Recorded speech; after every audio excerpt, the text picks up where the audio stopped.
Politicians in Minnesota and Oregon are condemning the Trump administration over leaked text messages, reported by the Minnesota Star-Tribune on Friday, showing high-level advisors discussing whether to send a quick-strike Army division, famous for fighting America's enemies abroad, into Portland to quell protests.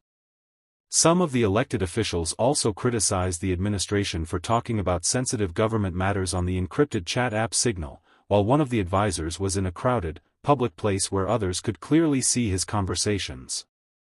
These leaked messages make it blatantly clear that the decision to send troops to Portland is based on political optics, not safety, said U.S. Representative Suzanne Bonamici, Democrat. Oregon. Portland does not want or need any troops, let alone the elite 82nd Airborne Unit.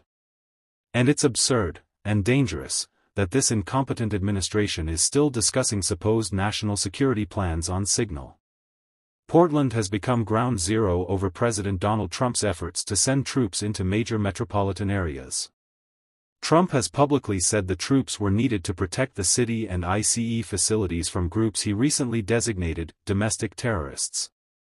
Defense Secretary Pete Hegseth deployed 200 National Guard troops to Portland on September 28. The state of Oregon and the city of Portland have sued to stop the deployment.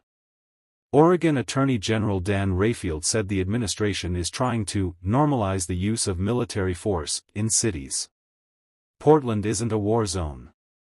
It's a city full of people biking to work, paddleboarding on the Willamette and brewing kombucha, Rayfield, a Democrat, said in a statement. On Saturday, a judge temporarily blocked the administration from deploying troops in Portland. Minnesota U.S. Senator Tina Smith, a Democrat, said Trump's use of the military as a political weapon is dangerous and un-American. This shows just how far Trump is willing to go to abuse his power, Smith said in a statement. The idea of sending elite combat troops into American cities isn't about public safety, it's about intimidation and authoritarian control.